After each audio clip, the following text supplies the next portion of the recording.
Right, thanks for staying with us. The City of Johannesburg manager, Floyd Brink, says it will take several months to rebuild the area which a blast damaged in the CBD on Wednesday. The blast ripped through the bustling Lilian Ngoyi Street, formerly called Bree, resulting in the death of one person and injury of 48 others. For an update on this now, we take SABC News reporter Patricia Visagie, who joins us now for an update. Patricia, thank you so much for your time this hour. So what's the situation on the ground today?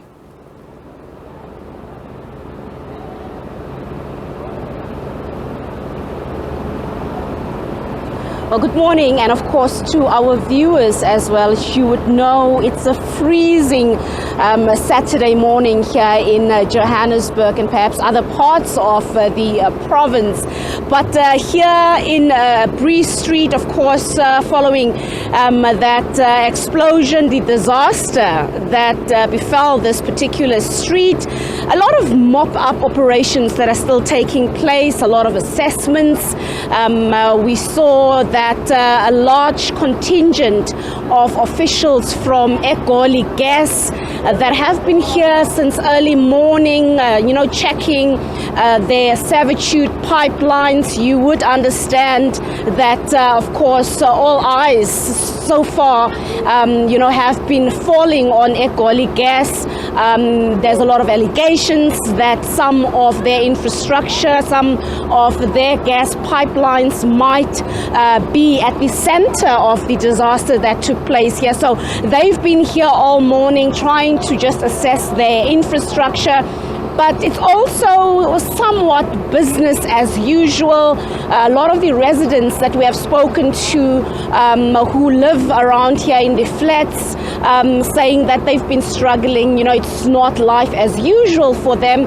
Also the business people in the area saying that it's not what they used to, and they really hoping that there will be speedy interventions so that things can turn to normal. In particular businesses, as you would know, that this is perhaps the heartbeat of the economic activity in the Johannesburg inner city. One of the business women, perhaps not here, but who comes here frequently to get some stock and so on, you told us that you're heartbroken about what happened here. Yes, I'm absolutely heartbroken. I am sad and saddened for so many businesses that are affected here.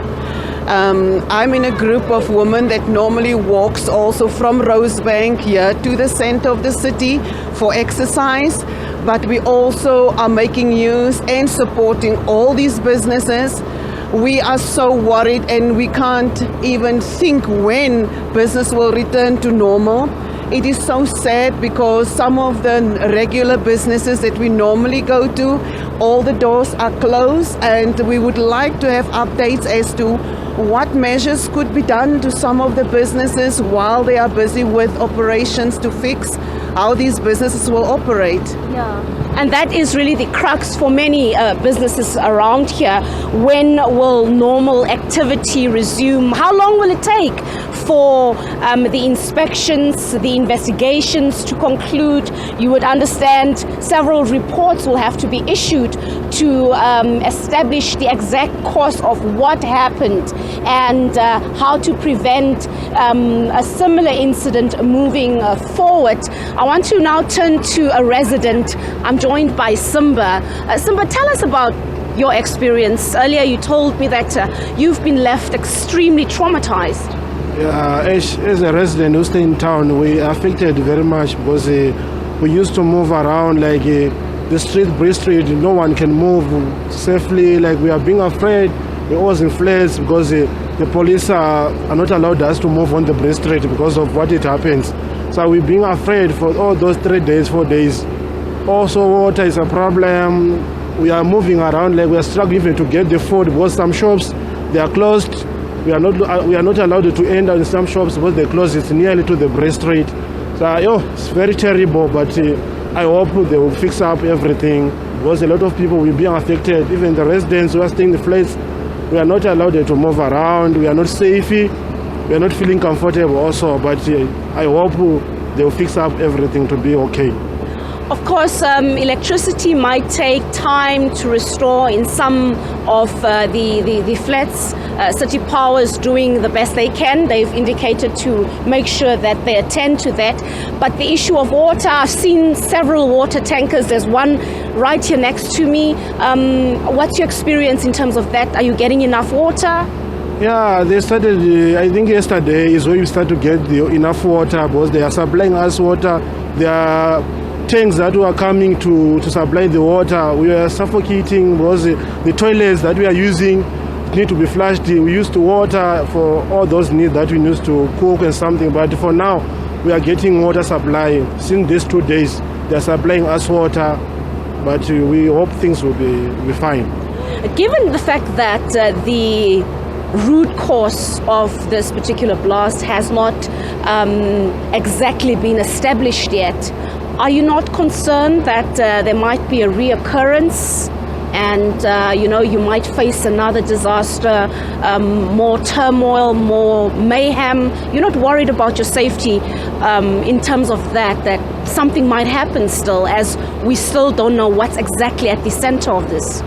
Yeah, as people who are staying around on the Bree Street, we don't feel comfortable for now because this explosion that it happens here, we don't know, is it now stopped or it gonna continue to happen. But for now, our life is in danger now because we don't know what's gonna be happening and we are not feeling safe. Like, we don't know where you're gonna step up or to moving around.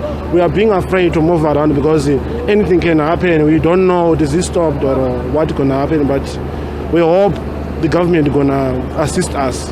What's your most basic needs that you urgently need, that you feel that if they can give you these things, at least it can, fill those gaps for the interim? Of course, there's water that's already being supplied, but what other needs do the residents in this area have? As the residents that are staying around, also people are suffering now to get the food because some shops that were around us, they are closed. Also, there are people who are working around those shops who are used to go to work there. But for now, they are not longer doing some. People, they get affected. Also, the businesses, there were people who are vendors who were selling things around the street. They are no longer getting the space because of the law. They don't allow them to sell. And also us as the residents who are staying, we are affected to get the food, to eat. This disaster, it affects us a lot. But now also we were suffering to get the water, but now water, they are supplying us water, but the food also, we still need to get assisted to get the food. Some people, because they are no longer doing the business around. All right, thank you so much, Simba. We're just going to move closer to just show you again, where the team of Egoli Gas has been working all morning. Some of them still here trying to assess their pipelines. There was a bit of drilling that was taking place early morning here. We were standing, just watching to see what is happening. You can see that the assessments still continue as they're trying to establish whether their infrastructure may have been at the center of this blast or what exactly is happening. Well, we tried to obviously get comment from the team, and they're saying they're not ready yet. They're still doing their investigations. They're trying to obviously compile reports that they will share with the city, with the province upon the completion of their investigations. And I just want to turn to this side here. Water tanker, as you know, water is one of the basic services in this particular area that is heavily affected. So I'm going to try and move in. We're probably going to bend a bit just to get that shot to show you, some of the residents here trying to get water, trying to be assisted here. This is, of course, as their lives have been severely affected and impacted by the blast that has taken place here. So it's, as I said earlier, it's cold. yet it is not business as usual in this particular part of town, and a lot of people are affected. How are you, sir? I see that you're here to get water. Just tell me, how are you feeling this morning? It's been days since the blast. How are you feeling? Okay, he's a bit shy. Let's see if we can speak to somebody else. How are you, sir? Do you live in the area? Yes, I live at Bree, but down the road, License Hall. Yeah, since the blast, it's been a couple of days. How are you feeling? Are things coming together? What are your needs? We don't have electricity, we don't have water. Since the gas explosion, we haven't been told what's happening. And it has been a problem for all of us as residents in Joburg. And are you a businessman? What do you do? Employee. I work for one of the tanker company.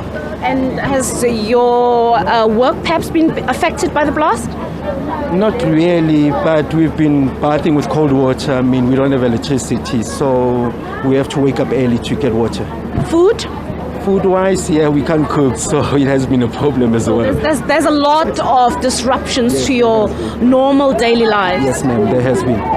And what would you say are your core needs, maybe immediate needs? My immediate needs is electricity and water. Those are the basic needs that we need. So those are the basic needs, yeah. Safety concerns, of course, the root cause of what really transpired, that's not really clear at this stage. Are you worried that since we don't really know what happened, that your lives may be in danger, or we might see another blast? We may see if the government does not maintain the road and the infrastructure. So maintenance is very important, because we live in high buildings, and also since we live in high structural buildings, so maintenance is very important. All right, thank you so much, sir, and good luck. We're just going to walk down the street and see maybe if we can get a businessman that we can speak to that operates in this part of the street. Obviously, it's not the affected street, but it's very close by. And as you've been hearing people saying, electricity, water, those are the two main services that they are battling with currently. So we're just going to spot and see who else can we speak to. Just that truck again, that is, the daily occurrence here, as officials are trying to make sure that they at least meet the basic needs of those who are affected in this particular area. And as I said, a lot of assessments, also a lot of police, a lot of metro police that are also safeguarding the area, making sure that there is law and order as they try to put the necessary pieces together following the blast here. So still a lot, but I think the dust has settled. The mayhem is over. So we continue to monitor what's happening here. For now, we toss it back to studio. Patricia Visagie there for us. Thank you very much indeed for that update. We no doubt will be touching base with you a bit later on.